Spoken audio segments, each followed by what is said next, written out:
você não prevenir, se você não cuidar dos seus projetos e tiver um problema, pode doer não só no bolso, né?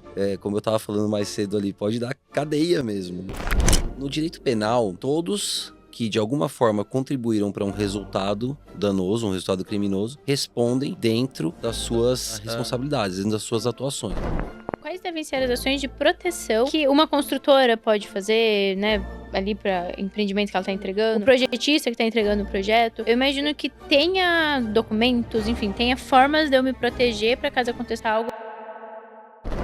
Tem um convite super especial para você. A Preview Weekend, que é a maior imersão de prevenção e combate a incêndio, já tem data marcada e prévio local. Vai acontecer aqui em São Paulo, dos dias 27 a 30 de agosto. É a maior imersão da América Latina. São 4 dias focados em prevenção contra incêndio, onde você tem a oportunidade de passar 4 dias inteiros junto com os maiores especialistas do setor, os melhores fabricantes, os melhores distribuidores e ainda a melhor Preview comunidade. Então, se você quer fazer parte, se você tem interesse, preciso te avisar que as vagas, além de ser limitadas, cada aluno passa por uma entrevista. Então, você precisa deixar seu nome aqui no nosso formulário para que eu, Renata, possa ligar para você quando abrir a próxima sessão de entrevista e fazer a sua entrevista para você fazer parte dessa comunidade incrível que é a Preview Weekend.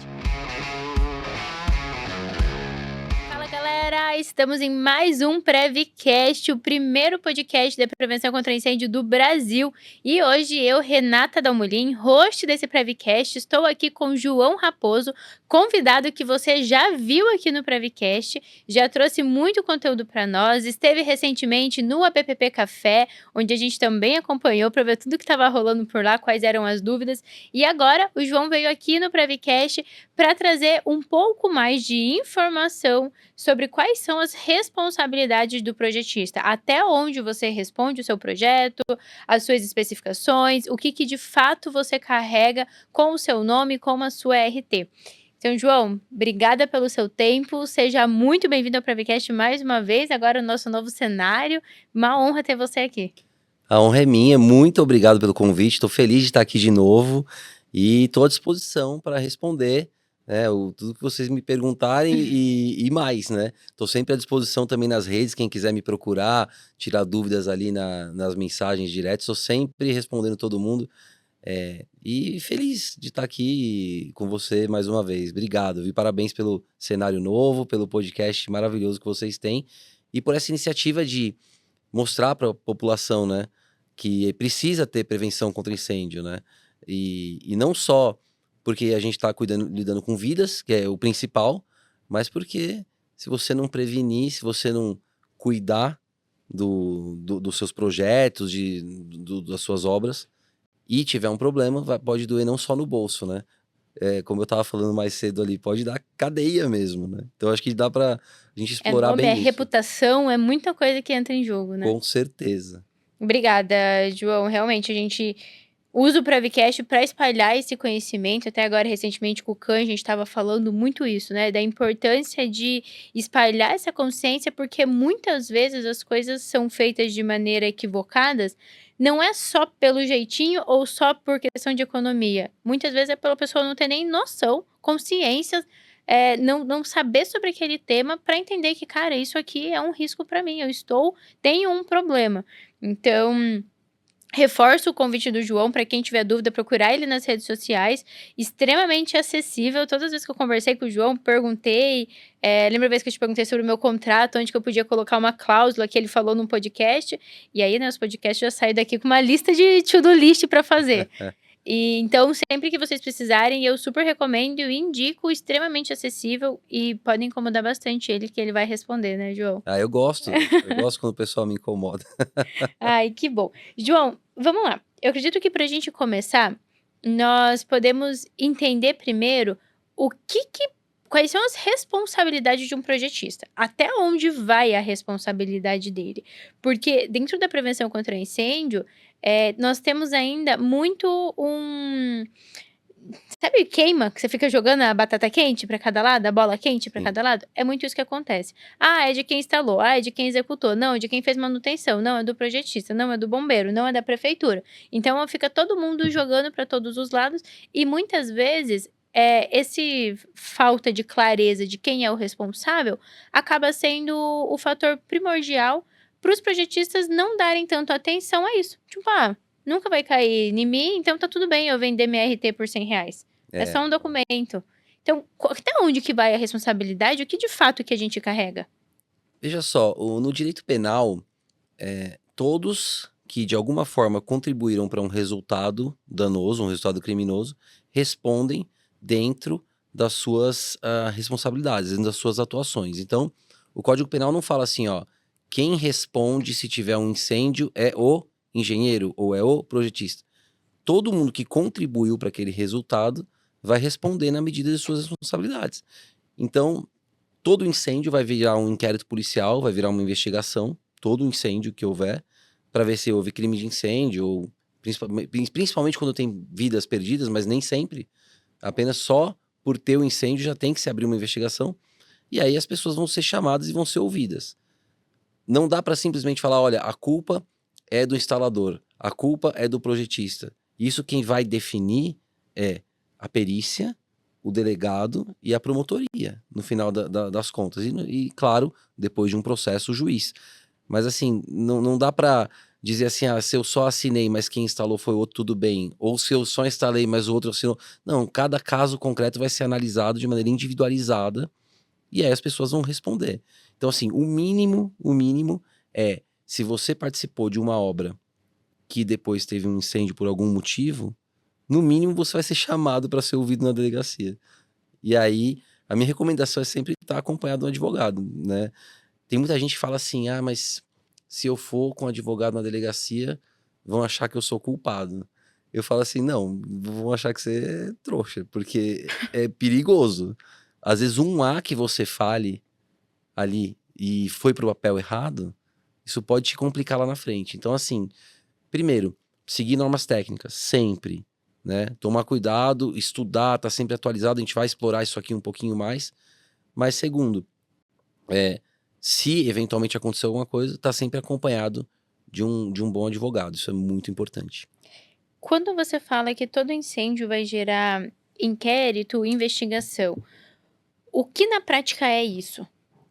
Então, o inquérito policial é um procedimento administrativo formal dentro de delegacia para investigar se ocorreu ou não um crime e quem são os responsáveis. Então, assim, ele pode ser instaurado por meio de um BO ou por meio de uma portaria. Na verdade, ele é instaurado por meio da portaria, que advém de um BO ou de uma comunicação ou até mesmo de uma requisição do Ministério Público. Quando tem um incêndio, normalmente é chamado quem? Bombeiro, Polícia Militar aparece também, e aí é levado para a delegacia da Polícia Civil a informação e é registrado um boletim de ocorrência. Desse boletim de ocorrência vai sair o inquérito policial. Nesse inquérito, qual que é a função do delegado? Investigar, chamar as pessoas, por exemplo, chamar o dono do local, chamar o dono da empresa que funciona ali, por exemplo, chamar o projetista, chamar um engenheiro, chamar as pessoas que têm relação com a obra e também determinar que a polícia científica faça a perícia, porque você tem a perícia dos bombeiros, que é feita ali na hora, mas você tem a perícia da polícia científica também. Perfeito. E é essa que vai determinar qual foi a causa do incêndio, e aí se esse incêndio foi culposo ou doloso. E aí essa distinção entre culpa e dolo é uma coisa que é legal de explicar, porque você pode cometer um crime culposo, que é sem intenção, porém com negligência, imprudência ou imperícia, ou seja, de maneira descuidada, por um descuido. Exemplo, existiu uma norma técnica que eu deveria seguir e eu não sabia. Eu não estudei essa norma. E aí aconteceu um incêndio. Eu vou responder por imperícia, por crime culposo. Né? Por quê? Porque eu deveria saber e não sabia, fui mal. Fui um mau projetista, fui um mau engenheiro.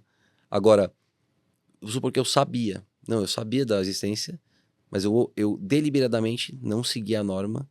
Por quê? Porque para economizar, ou porque o dono da obra pediu para gastar menos, e eu falei, não, tudo bem, eu vou tirar. Aí você corre um sério risco de responder por crime doloso, ou seja, intencional, que é onde entra a figura do dolo eventual. Caso mais clássico, aí, caso mais famoso de dolo eventual e incêndio foi o da Boate Kiss, né? Sabe que essa parte do cliente acho que assim, do nosso último podcast foi os 2 minutos que mudou completamente de nossa história na RDAO. Porque o cliente às vezes pedia, falava, por mais que a gente não fazia, mas ele fazia, a gente ficava sabendo, isso ficava ou fazia algum termo, alguma coisa. E aí quando você contou e falou: "Não, mesmo com termo, quem vai responder é você, porque você é quem sabe, né, o cliente ele é leigo no assunto". Nós começamos a mudar absolutamente tudo, desde comunicação no WhatsApp, no e-mail. Recentemente teve uma cliente que queria fazer uma ligação diferente no sistema de hidrante, e nós falamos: "Olha, tá fora de norma, não tem como". E aí a gente tinha mandado um passo a passo de como ela tinha que ter feito determinada placa. E daí ela falou: "Ah, eu não vou seguir dessa maneira, então você pode refazer o passo a passo da maneira que eu vou seguir?". A gente falou: "Não, a gente não pode, Exatamente. porque tá errado e aí você segue o seu". Então, era algo que talvez antes a gente teria só trocado, porque falou: "Não, a gente já avisou, a gente tá com o projeto certo, então a gente só vai trocar e mandar essa placa".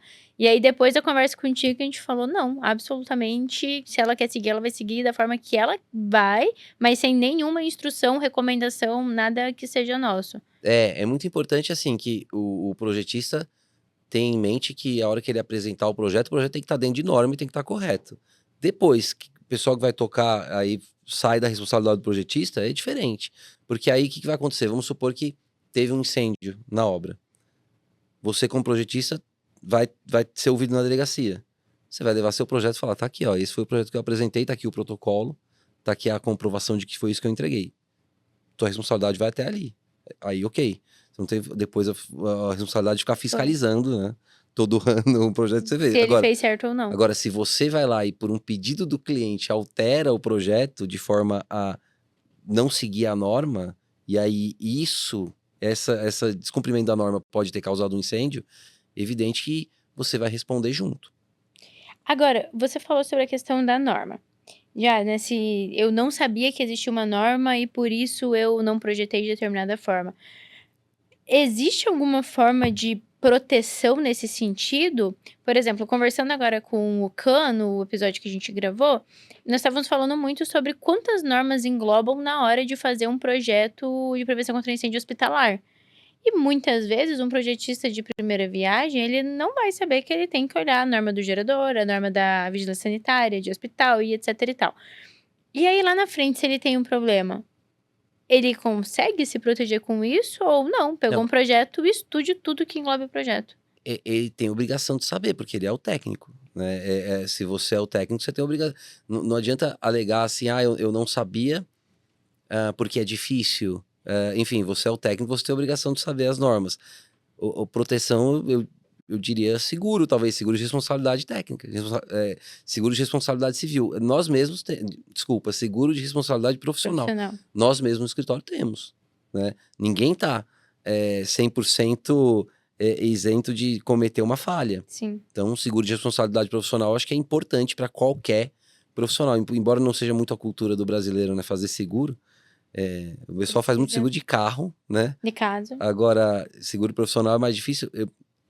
Eu acho importante, porque, enfim, no direito penal você vai responder de qualquer forma, né? O seguro não afasta a responsabilidade criminal, né? Por crime culposo, nem doloso. Agora, pelo menos na parte civil, né? O seguro pode te salvar de ter que fazer uma indenização muito grande aí, né? Então, eu diria fazer um seguro de responsabilidade profissional e estudar, né.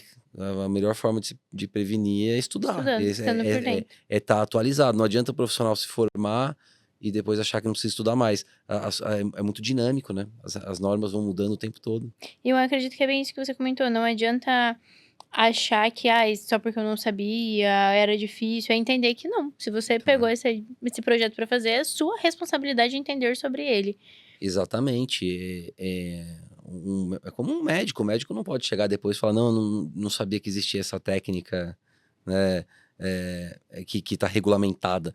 Uma coisa é assim: "Nossa, eu poderia ter colocado no projeto algo que inventaram agora, que não tá nem regulamentado ainda", isso aí é diferente. Agora, pô, algo que tá descrito em norma técnica, não tem como você falar: "Não sabia". Como Perfeito, assim? perfeito. Já tá descrito em norma? E daí, você falou sobre o seguro que em um caso ele ajuda, no outro caso ele não vai ajudar tanto. É, Como funciona isso? o seguro, ele é de responsabilidade, profissional, ele te ajuda na área civil, ou seja, dinheiro, pagamento de indenização. Perfeito. Agora, no criminal, o seguro não te livra de nada, porque a responsabilidade criminal é responsabilidade subjetiva. Então, assim, cometi um crime, tenho que responder por isso, ou seja, tenho que ser preso, ou tenho que cumprir em regime aberto, enfim. E aí o seguro não te livra disso, né? O seguro vai te livrar na parte de dinheiro, Financeira. na parte financeira, né? Vai pagar a indenização no teu lugar, né? Isso se você não agravar o risco, né? Então, por exemplo, vamos supor que você não cumpriu a norma, sabendo que tinha que cumprir aquela norma para economizar. E aí o seguro descobre isso na investigação. Eles não vão te pagar o prêmio, porque você agravou o risco. Um exemplo fora da área, para ficar mais claro. Se você beber e dirigir e bater o carro, o seguro não vai pagar o conserto, porque você agravou o risco. Você Você cometeu sabia que uma podia. conduta ilegal e agravou o risco. Quando você paga o seguro, o combinado é você seguir as regras. E eventualmente, né, se houve uma imperícia, se houve ali uma falha técnica, aí o seguro vai indenizar por você. Agora, quando tem essas atualizações de normas que nem tão, nem não tão, como que o projetista ele pode se proteger? Um exemplo é o próprio estudo que está acontecendo de carros elétricos. Então, nós tivemos portarias, tivemos algumas normas, alguns estados ainda estão fazendo normas. Nesse meio termo, e aí, assim, logicamente que eu não tô falando, né, tecnicamente o que o projetista tem que fazer, mas como não tem uma norma validada, mas o projetista sabe que tem uma portaria, só que a portaria não é uma norma, ela é, né, uma portaria. Como que ele pode se proteger? Porque ele tem que aprovar um projeto. No projeto, o cliente dele talvez vai pôr carro elétrico ou não, mas não tem uma norma.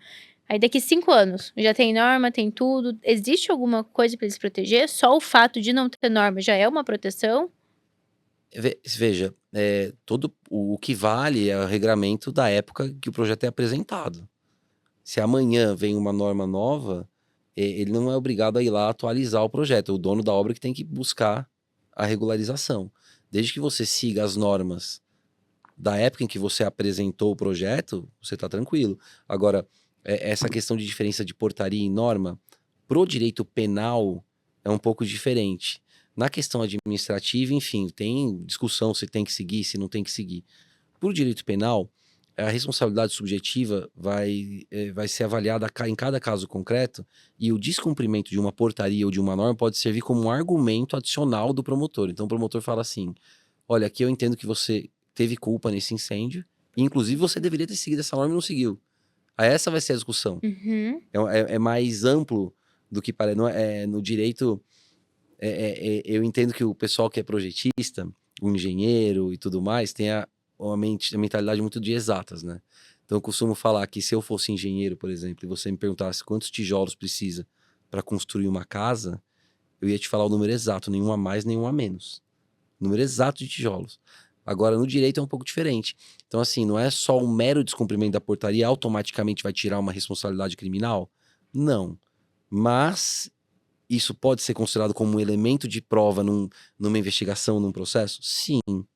E aí vai depender muito de qual promotor que vai analisar, com Como qual ele vai olhar ver? que ele vai ver. Basicamente, a gente pode então entender que nesse caso, portaria, norma e etc. vão ter o mesmo peso. Era uma Não, orientação. pro direito penal, sim. Pro direito penal, Perfeito. sim. Agora, na parte administrativa, Uhum. Vai aí ter na seu. questão de norma técnica, de CREA, e essas coisas, esse tipo de coisa aí já é diferente. Aí já não é muito minha área também pra Pra dar entrar. pitaco. Agora, aí não sei se isso engloba a sua área, mas vou perguntar, se não for, não tem Claro. problema.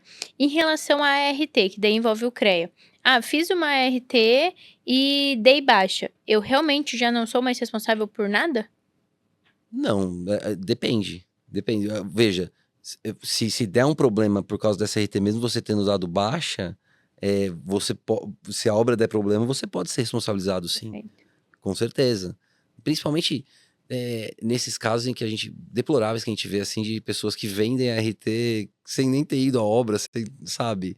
Você fica vinculado, né? A tua responsabilidade fica ali vinculada àquela obra. Você pode ser chamado para depor o teu nome e tá lá, né? Perfeito. E durante quanto tempo minha responsabilidade de estar lá? Porque tem uma teoria de 1 ano, de que quando dá baixa você não tem mais, de que passou 5 anos não é mais sua, Mas o documento com o teu nome vai estar lá sempre, né? Criminalmente, cada caso concreto vai ser analisado, investigado, para ver a responsabilidade de cada um. Então, assim, é claro que com o passar do tempo, vai diminuindo a força de uma acusação criminal contra alguém que fez um projeto de 20 anos atrás. Uhum. Claro, mas não significa, Tá né, que isento. simplesmente agora eu tenho um salvo-conduto, um passe livre aqui, falando, acabou. Não é bem assim que funciona. Toda investigação criminal vai ser analisado desde a obra até melhorias que foram feitas, até manutenção, principalmente. No caso do Hospital Badim, por exemplo, coordenadores de manutenção lá estão respondendo, né? Não só quem fez o projeto, não só tem o engenheiro que fez ali o projeto, tem o pessoal dos geradores, né? Porque eles Uhum. instalaram de maneira completamente Diferente. inadequada. Fora da norma. Então, assim, então vai ter que responder, né? Não necessariamente vai ser condenado, enfim. É claro que é mais fácil você defender alguém que teve uma responsabilidade lá atrás, né? E depois foram feitos uma série de modificações, manutenções, etc. Mas não tem não tem uma resposta que dá para dizer assim, olha, é X, é tanto tempo. Não tem.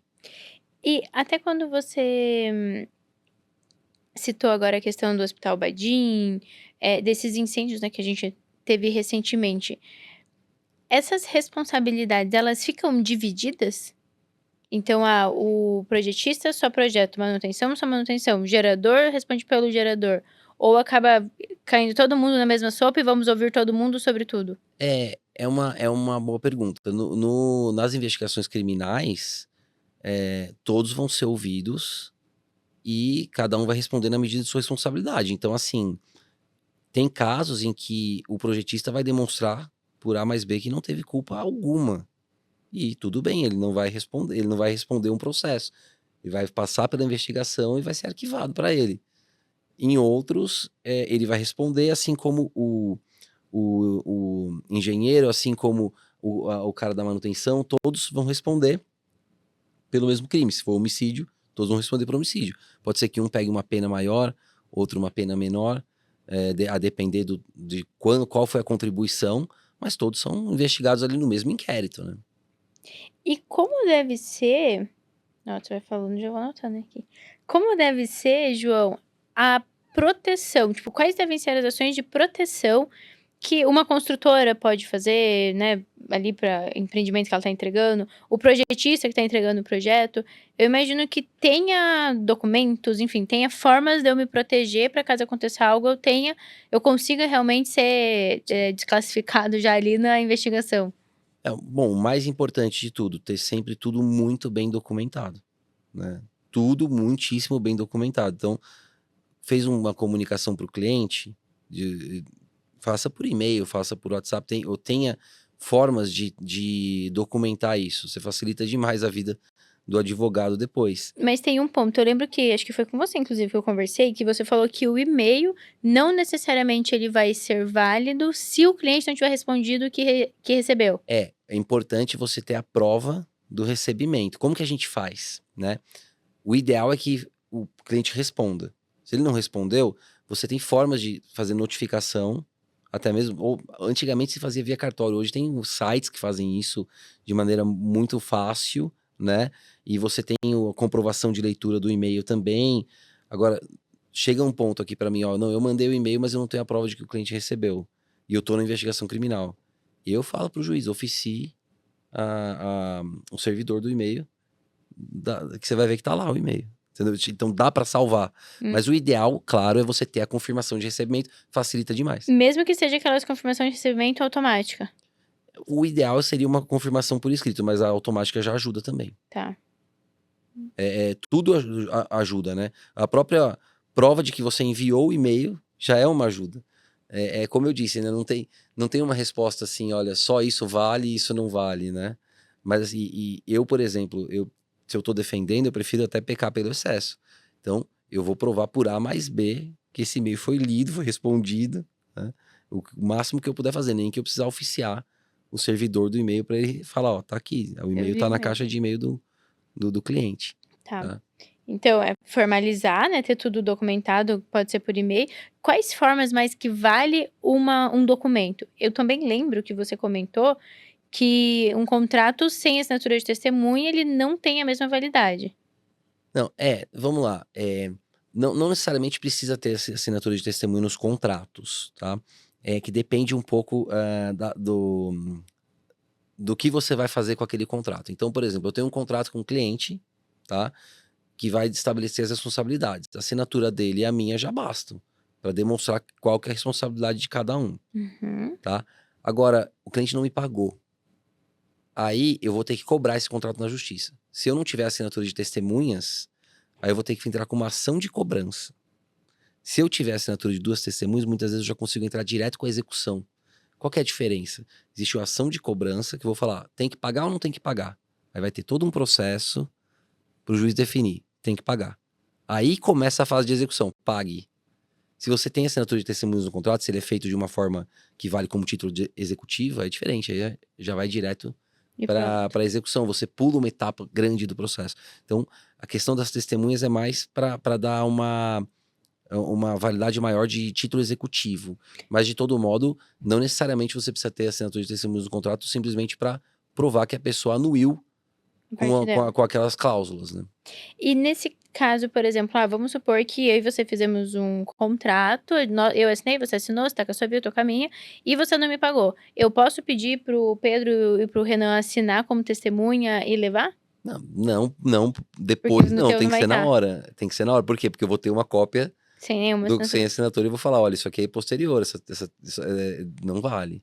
Perfeito. É claro que na prática, já vi gente fazer isso, enfim, mas o certo é que as testemunhas assinem as 2 vias, né? Na hora.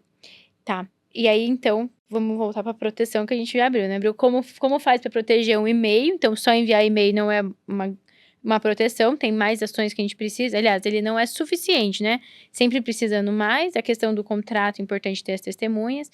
O que mais que a gente pode fazer, João? Então, o principal, né, é estar sempre bem atualizado e demonstrar isso, né? Então, se eu fosse um projetista e fosse fazer um projeto, eu colocaria ali no projeto quais normas eu tô seguindo, enfim, deixar isso bem claro, né? Uma coisa que eu acho importante, assim, que é uma coisa que eu sempre quis dizer para engenheiros, Então arquitetos, aproveita. médicos, né, pessoas técnicas de outras áreas, né? Simplifiquem a linguagem, sabe? Porque quem vai ler isso depois na investigação é um promotor, é um advogado, é um juiz que não tem tanto conhecimento técnico. Então, assim, dá pra, dá pra colocar a parte técnica, mas de maneira simples. Então, não precisa ser tão rebuscado, na minha visão, né? Sim, sim. Mas isso é só uma. Não é uma obrigatoriedade, né? O importante é que conste lá as normas que foram seguidas, que conste todas as etapas que precisa para um projeto. Enfim, que eu não vou aqui falar o que um projeto precisa fazer, mas assim, é importante que conste tudo documentado, assinado e com a anuência da outra parte, ou seja, que o cliente confirme que, ó, foi Que isso que eu foi recebi. feito. Foi exatamente isso aqui que eu recebi. E se ele fizer diferente depois, é outra história.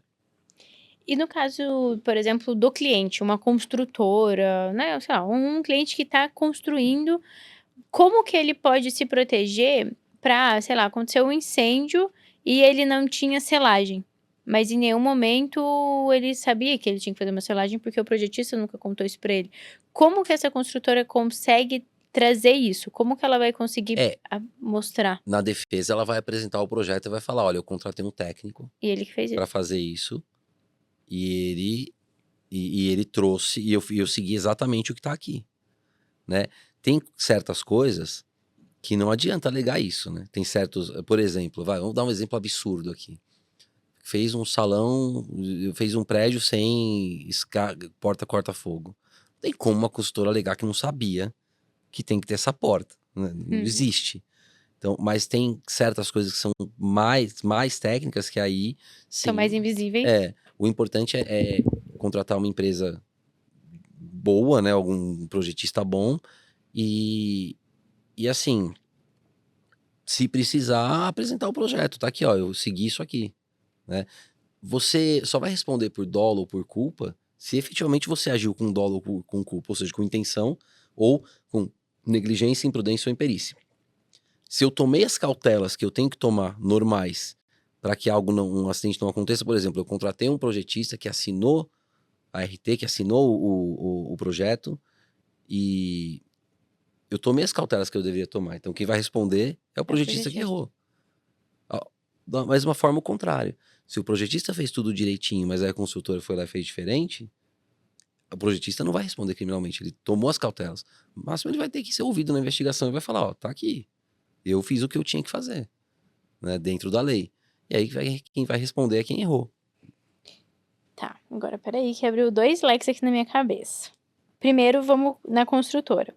Então, a construtora, ela vai mostrar o projeto, mas aí vai ter aquele questionamento se ela seguiu exatamente o que estava no projeto. Então, o ideal é que ela tenha as ARTs de quem ela contratou e instalou, nota fiscal, certificação dos produtos que ela comprou para ela poder comprovar isso. Com certeza. Toda essa documentação. Toda a documentação de nota fiscal, você abre até questões de crime contra a tributária, né? Então é sempre bom não só pagar os impostos, como ter as notas para isso, mas também para defesa num eventual problema. Olha, a tinta que eu usei aqui, eu comprei de uma empresa, da empresa tal, entendeu? Então, assim, é sempre bom ter toda a documentação do que comprou, do que usou, dos profissionais que contratou, sempre com a assinatura de responsabilidade técnica, enfim, isso é importante. Agora, no caso do projetista, e aí, de novo, eu não sei se talvez vai ser uma dúvida muito técnica, você me avisa.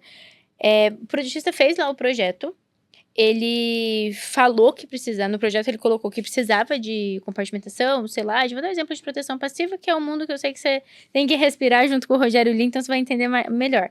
Então, tinha que ter lá uma selagem, tinha que ter isso, e aí a construtora, ela executou. Só que no projeto do projetista não tinha especificações técnicas de quantas voltas na fita, quanto tempo exato, quais especificações. Então, a construtora comprou o que ela queria. E aí depois teve um problema porque ninguém falou. No caso, os dois responderiam nesse caso? Provavelmente só o projetista. Por quê? Porque ele falhou no projeto, ele tem que colocar as especificações técnicas. Então, se a consultora seguiu o projeto e é algo. Aí você está entrando numa seara que é algo específico, né?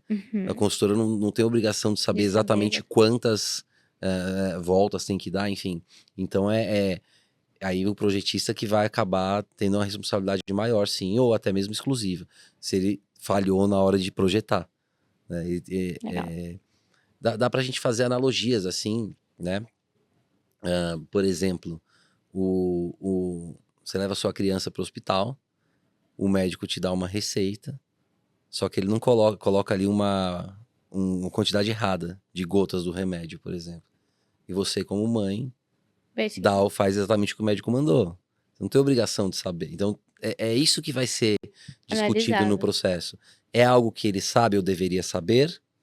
Ou é algo que ele não sabe e não deveria saber? Né? É isso que vai ser discutido para ver quem vai responder. E quem vai ser analisado? Porque a construtora é uma empresa, vamos pensar, uma empresa muito grande. Construtora, sei lá, um mercado, uma empresa muito grande. E quem que vai ser analisado? O técnico de segurança que estava acompanhando, o dono, o gestor, quem contratou? Boa pergunta.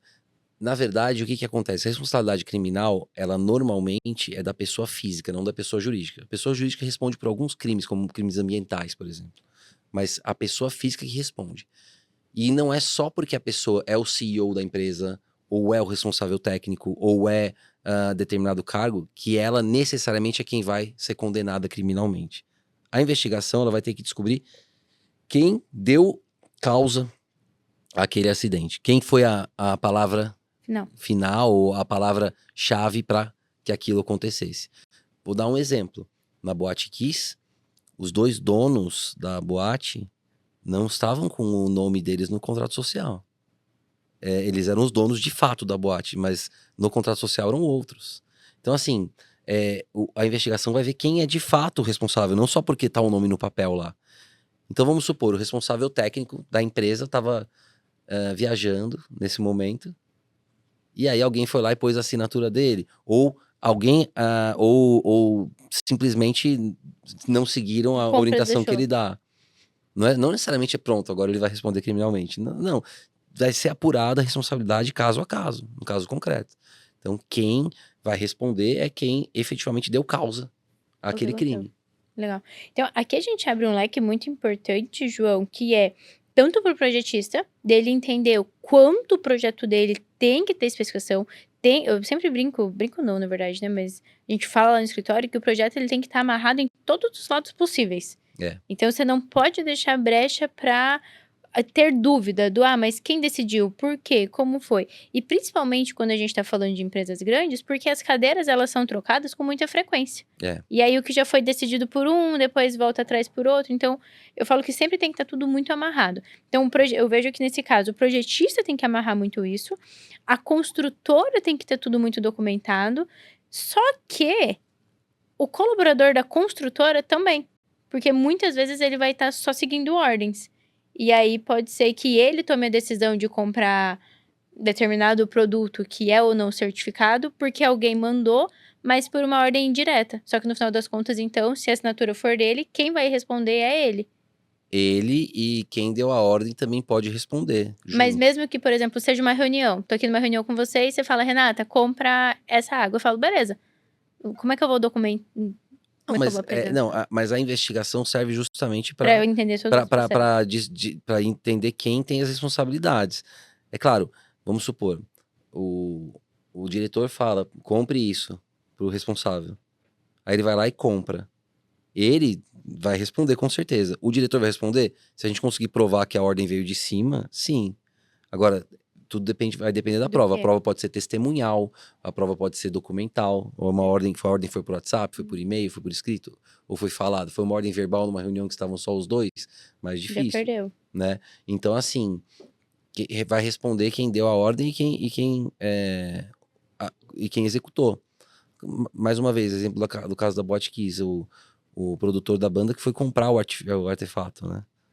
Mas foi utilizado pelo músico. Então, assim, acabou respondendo todo mundo ali, né? Todo mundo Então, entrou na... existe o risco mesmo de responder tudo que a gente faz, né?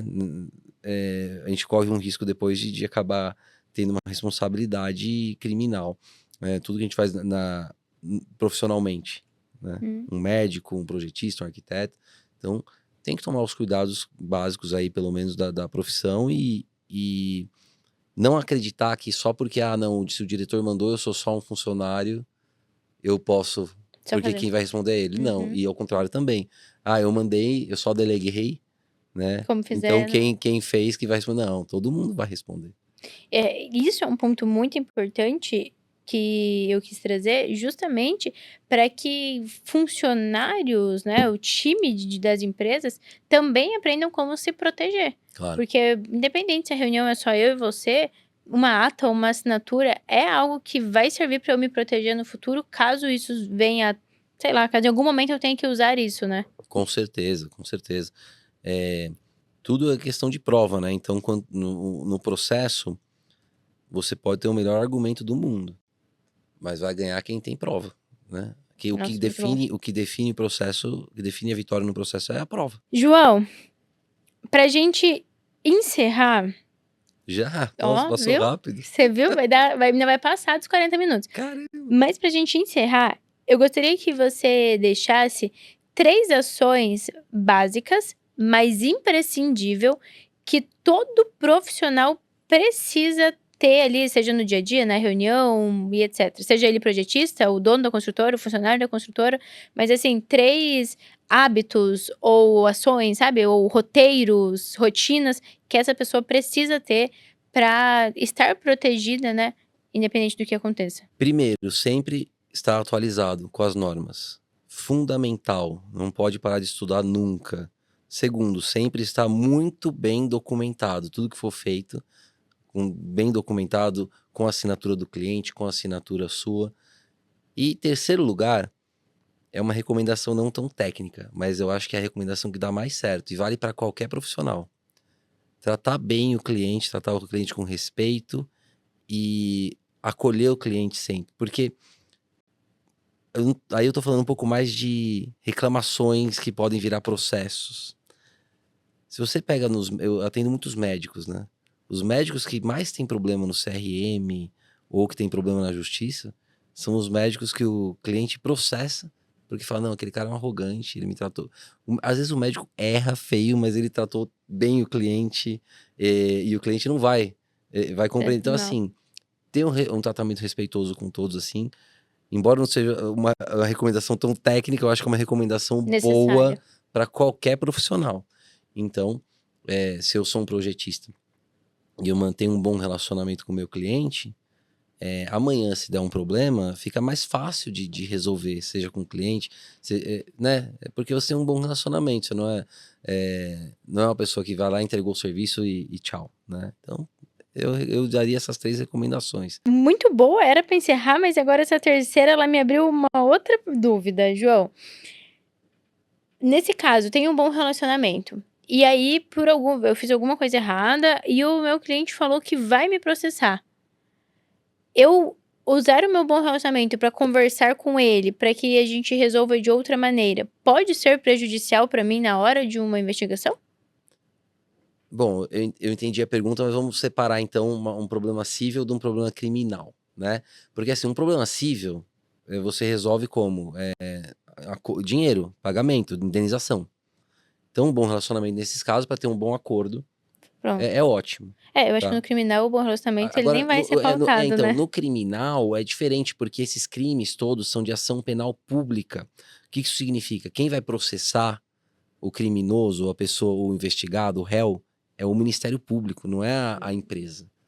Então, a empresa, a vítima pode entrar como assistente de acusação, por exemplo, mas quem faz o processo é o Ministério Público. Então, na parte de indenização, por exemplo, pô, errou, vai ter que indenizar. Se você tem um bom relacionamento, é óbvio que fica mais fácil de fazer um acordo bom. Na parte criminal, aí muda de figura, porque aí a briga é com o Ministério Público, né? Não é com a parte. Perfeito. Então, aí não entraria muito. Perfeito, perfeito. Bom, então, nossa, eu anotei muitas coisas aqui, mas as três ações, né, que o João compartilhou: se manter atualizado, documentar absolutamente tudo, né, pecar pelo excesso nesse caso, e tratar o cliente bem. Isso vai facilitar esse relacionamento, essa negociação amigável, caso seja necessário em algum momento. E, na verdade, eu acho que até além disso, né, João? Você garante o boca a boca para sempre, aquele cliente te indicando, estando próximo e fazendo repercutir ali o seu bom trabalho. Exatamente. É fundamental. João, muito obrigada pelo seu tempo, obrigada por mais uma vez aceitar vir para o Prevcast, obrigada por compartilhar tanto conhecimento com a gente e principalmente trazer isso ainda começo de ano, né? Então é uma época que a galera ainda consegue revisar contrato, qualquer coisa liguem para o João, pedem para ele olhar o contrato para vocês, uma consultoria, uma assessoria, porque acredito que proteção nunca é demais, ainda mais na nossa área, né? Que eu falo que prevenção contra incêndio, ela não mata de um em um. Se dá ruim grande, né? É um problema muito grande. E você não pode trabalhar com prevenção para os outros e não ter a sua própria, né? Exatamente. Então acho que é importante mesmo. Obrigado, olha, tô, como eu disse, feliz de ter vindo aqui de novo. Adorei ter participado, um bate-papo muito agradável. E tô sempre à disposição de todos. Quem quiser falar um pouquinho mais comigo, tô lá no Instagram, RaposoADV, e no nosso podcast também, no Salvo Conduto Podcast, todas as terças-feiras, 8 horas da noite, tô lá eu e o Jamil, que é juiz de direito, e eu, advogado criminalista. A gente tem esse podcast com mais de 100 episódios já, que a gente adora fazer. Então, quem quiser assistir e conhecer, só ir lá no Salvo Conduto Podcast no YouTube ou em todos os tocadores de áudio também. Plataforma, né? A gente vai deixar aqui embaixo o link, tanto do podcast quanto do Instagram. Obrigado. Você fica no LinkedIn também? Tem o LinkedIn, tá o meu nome completo, João Francisco Raposo Soares. Então a gente deixa as 3 redes para que vocês possam conversar com o João. Não esquece de se inscrever aqui nesse canal, de deixar seu like, ativar o sininho, compartilhar, mandar para mais pessoas assistir, porque isso ajuda o YouTube a entender que é um conteúdo importante, que mais engenheiros precisam saber disso e principalmente ajuda também a comunidade PrevWord. Então vamos deixar o link, os perfis do João aqui embaixo. Também tem o perfil novo do Prevcast, agora o Prevcast vai ter um perfil exclusivo, porque é bastante conteúdo dos podcasts, então dentro da PrevWord a gente entendeu que já estava limitado para os alunos. Então tem várias ações que você precisa fazer de tarefa de casa para manter a comunidade Prev, e tem as ações que você precisa fazer também de proteção para a sua empresa, para o seu escritório, para o seu negócio. João, mais uma vez, muito obrigada pelo seu tempo, uma honra de novo ter você aqui. Eu que agradeço, tudo de bom.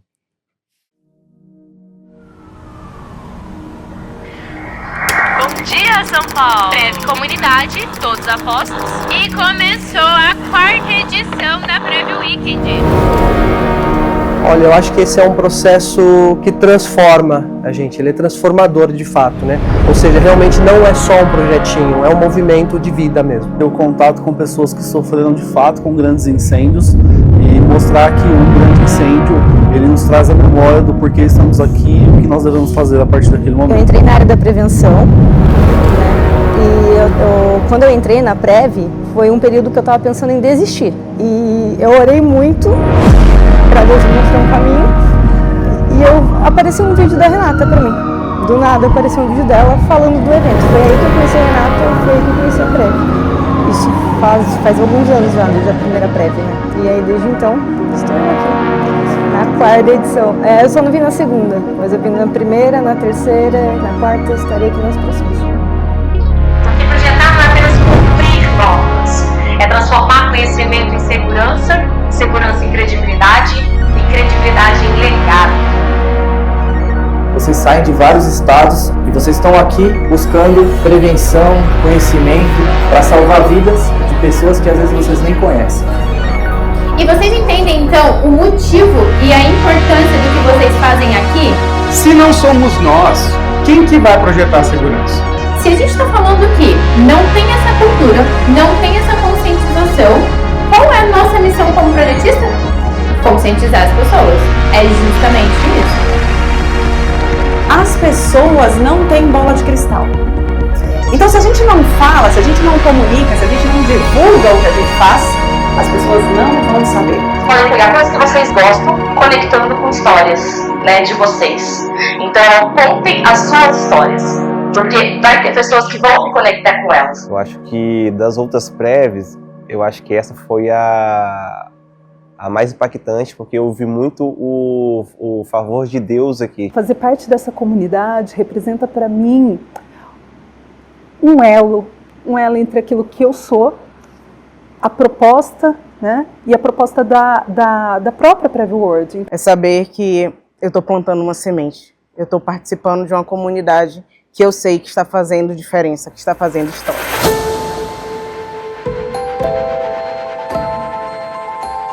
A prevenção, eu entendo que é verdadeiramente viver o propósito de salvar vidas.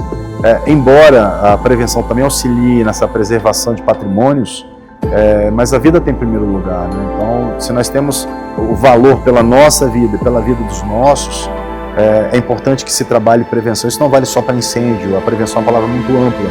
Ela funciona para trânsito, para incêndio, para afogamentos, para todos os níveis, né? Prevenir é sempre o melhor caminho, né? É prevenindo que a gente consegue salvar vidas.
Para você que viveu esse fim de semana junto com a gente, você não pode esquecer, nós estamos aqui pela causa, pelas pessoas e pelo movimento. É para salvar vidas que você existe, é para salvar vidas que você projeta. A excelência do projeto depende do questionamento do projetista.